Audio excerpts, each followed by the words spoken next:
everybody doing today, man? You already know how it go. It's your boy B back with another video. And if you guys are watching this, you guys already know by the title that I'm going to be focusing on how to show you guys how to start phone flipping, the basic edition, the really simple. I'm not going into any crazy details, but the simple way for you to get started fast, okay? Because I do know there's people that are like, yo, I know phone flipping, but I don't know it. You know what I mean? Like, I know how it works, but I just don't understand it. And this happens a lot, right? There's a lot of people that pay people to have courses, to be in their academy, which their academy is just a scam. I'm sorry, but to do all of that stuff only to learn nothing or learn things they know, right? I want to break down really quickly what it is and honestly how to just start. Okay, number one, phone flipping is a recycle.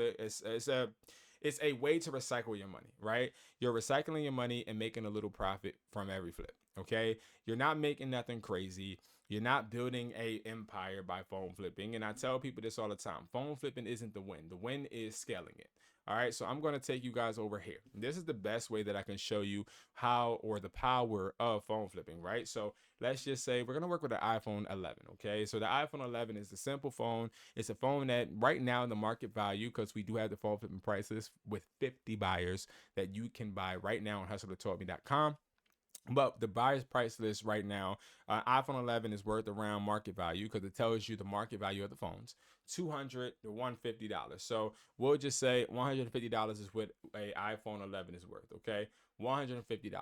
So the iPhone 11 is worth $150. Now that means I personally know that if I want to buy an iPhone 11, that I need to pay less than $150. If I paid $150, I wouldn't make any profit, okay?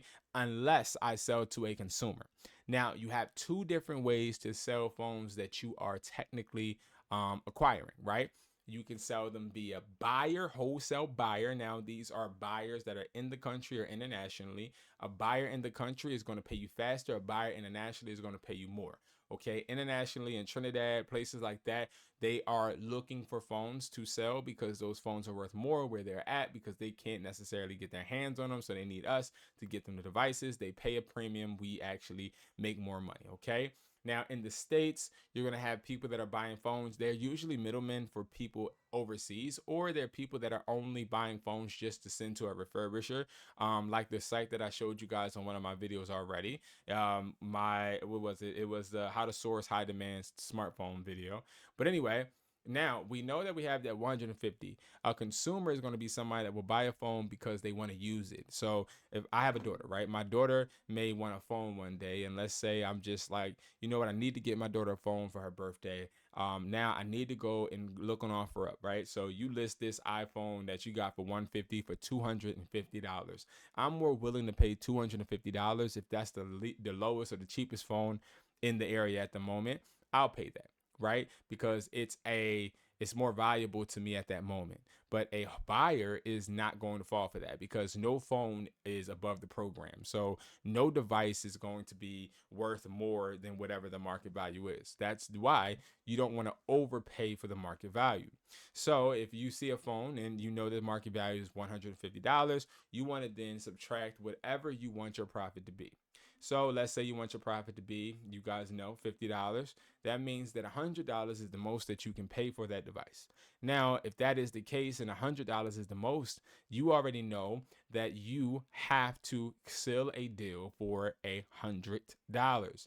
Now, that could be quite difficult, especially when you are talking to people on platforms like Facebook, or if you're doing Facebook ads and you're literally letting people know you're desperate to buy phones. So they're going to already automatically have the leverage. A lot of people think that ads gives you leverage. It actually doesn't. It takes your leverage away because you technically are now begging people. You're paying money in order to get in front of people, which they should then know that you aren't really booming the way you should be. So you need to put your money in a position to actually get you in front of them.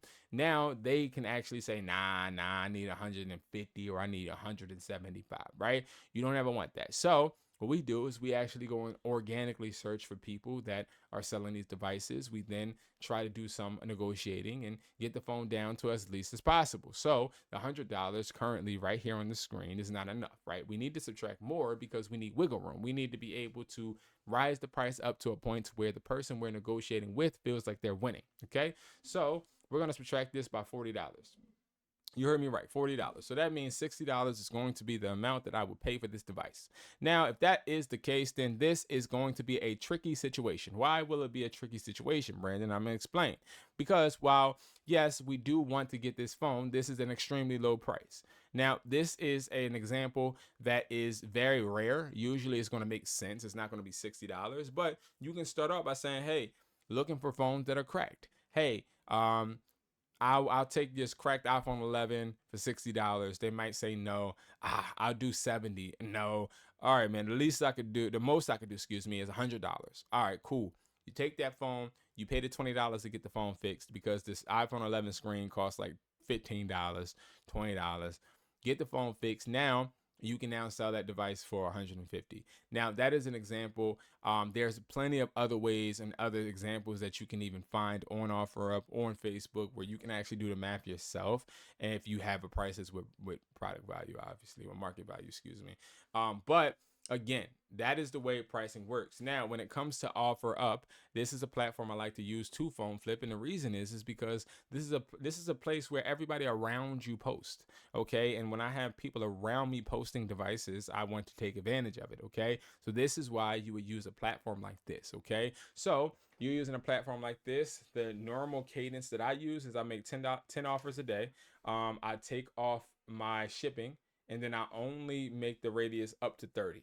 Then I start to look for like the certain phones. So iPhone 11, I look for iPhone 11. I see that some people are selling, like this is 120. I try to get this down to 60. So I'll go ahead and I'll say, hey, I can do 160. And then what I'll say is, this is locked, right? Or something like that to devalue the device.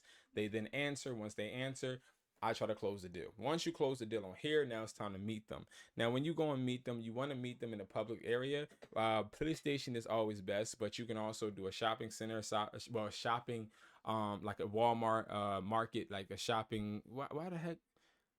Like, why can't I think of it? Like, not a market because I hate that. A Is it a market? Whatever. A shop right at Target, whatever.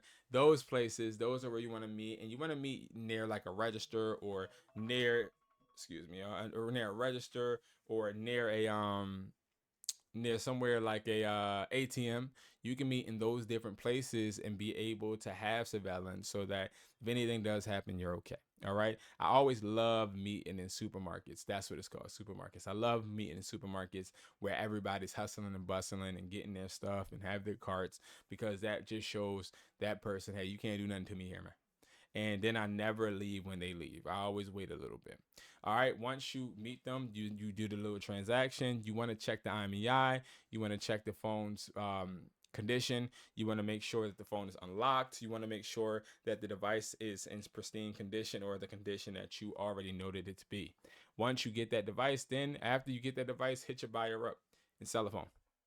Put it up on OfferUp, list it, and you're good. That is how you flip phones. Okay. That is how you do it. And I did it in less than 10 minutes. That is the simple way to start flipping phones. If you guys need more in depth, you guys can go to hustlertaught.me.com, go to education, go to $5 classes, okay? Every single week on Tuesday at 7 p.m. Eastern, I have a phone flipping class. You pay $5. You also get the replay. You get to actually join and interact with me. You also get to ask me questions. We are going to be showing you every single week how to build your phone flipping business and scale it so that you can actually have people working for you. All right, guys, it only costs $5. There ain't no gatekeeping, and it's all dedicated to helping you grow and make money. Thank you guys so much for watching, man. I appreciate you guys, and I hope you guys continue to grow and make money work for you. Peace.